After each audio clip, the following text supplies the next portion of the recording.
વડોદરા શહેરમાં ગાર્ડનનો અભાવ એ પહેલેથી જ ચર્ચાનો વિષય છે। તેવામાં સુભાનપુરા ગાર્ડનને લઈને શરૂ થયેલો વિવાદ જેણે નાગરિકોના મનમાં ચિંતા જગાવી છે। વાત કરી રહ્યા છે સુભાનપુરા ગાર્ડનની।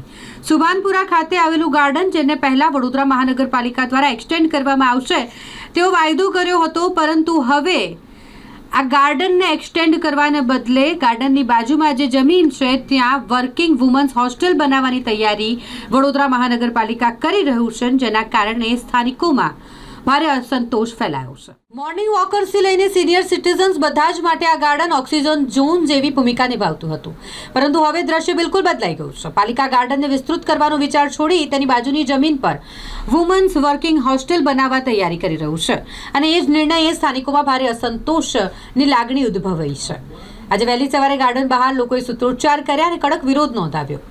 રહીશોનું કહેવું છે કે વધતા પ્રદૂષણ વચ્ચે ગાર્ડન જેવી જગ્યાઓ જીવનદાયી છે અને તેને ઘટાડવાનો કોઈ પણ નિર્ણય સ્વીકાર્ય નથી। કેટલીક મહિલાઓએ તો ભય વ્યક્ત કર્યો કે હોસ્ટેલ બનશે તો સમાજમાં અપ્રિય પરિસ્થિતિઓ અથવા અનિચ્છનીય ઘટનાઓ વધી શકે છે।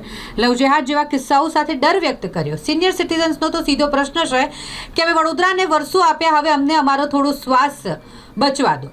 હવે જોવું એ રહ્યું કે પાલિકા શું નિર્ણય લેશે, ગાર્ડન વિસ્તરે છે કે નહીં, કે પછી વર્કિંગ વુમન્સ હોસ્ટેલ હવે આખા વડોદરાની નજર આ મુદ્દા પર ટકી છે। વસ્તુ ખાસ કરીને ધ્યાન આપવા જેવી છે કે ગાર્ડનની નજીક વુમન હોસ્ટેલ એટલે આ તમે લવ જેહાદને એક વધારે આપવા માટેની પ્રેરણા થતી હોય એવું લાગે છે, કારણ કે હંમેશા જોઈએ છે બાકીના ગાર્ડનો જે છે એ જગ્યા પર જોવાય તો આ લવ જેહાદવાળે પ્રવૃત્તિ બધી ઘણી બધી થતી હોય છે, ત્યાં રોકાતી તો આપણાથી છે ને, બીજી એક પાછો વધારો કરીએ છીએ આ તો મારા ખ્યાલથી મેઇન રોડ પર જેમ આગળના એમને જણાવ્યું કે મેઇન રોડ પર વુમન હોસ્ટેલ ખુલે તો ત્યાં એકચ્યુઅલી બધાની નજરમાં બી રહે અને સેફટી એમની બી વધારે રહે, તો એ રીતે કરવી વધારે યોગ્ય છે। બાકીની જે આ ગાર્ડનની છે ને સુવિધાઓ એ એક્સટેન્ડ કરવામાં જ ફાયદો છે, કારણ કે સેહતના રિલેટેડ આપણે કોન્સન્ટ્રેટ થવું જરૂરી છે। અને જો સરકાર જોડે આટલું જ ભંડોળ હોય તો જેમ આગળ બતાવ્યું કે આ અતિથિ ગૃહ તૂટ્યો છે ત્યાં બી બાંધકામ થાય એવું છે, અને સરદારબાગ સરોવર સરદારબાગનું આપણે સ્વિમિંગ પુલ છે એ બી ઘણા વર્ષોથી બાકી છે કરવાનું, તો ત્યાં ભંડોળ નથી મળતું, તો એ બી એક હેલ્થ પોઈન્ટ ઓફ વ્યૂથી જ કરવા જેવું છે। તો આ બધું ધ્યાન રાખીને આગળ થોડુંક વિચારીને કરવું જોઈએ કાર્ય। સુધીર મહેતા। મતલબ એટલું જ છે કે જે ગાર્ડનમાં સુવિધાઓ વધારો, આ તો તમે બાજુમાં ન્યુસન્સ જ લાવી રહ્યો છો। વુમન્સ હોસ્ટેલ એટલે ન્યુસન્સ જ કહેવાય, તમે કશું રોકી નહીં શકો ત્યાં આગળ। વુમન્સ હા ના એ ન્યુસન્સ જ આવશે, એક જાતનું ન્યુસન્સ જ આવશે।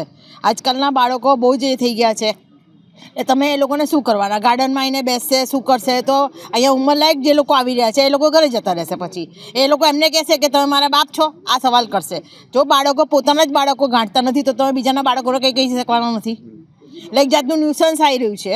ગાર્ડન મોટો કરો એ વધારે સારી વસ્તુ છે, પણ ના કરો તો કંઈ નહીં, પણ આવું તો ના જ લાવો।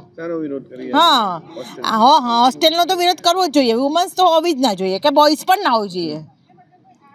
તમે ગાર્ડન મોટો કરો, કંઈક એવી એક્ટિવિટી કરો કે અહીંયા જે બુઝુર્ગ લોકો આવે છે જેને કંઈક કરી શકે, જેમને ઘરે કંટાળો આવતો હોય એ લોકો કરે છે, અહીંયા જગ્યા ઓછી પડે છે, સાંજે બહુ જ પ્રોબ્લેમ થાય છે, અને આજુબાજુમાં પણ ગંદકી છે, એનો સુધારો કરો તમે। દક્ષા લેવા।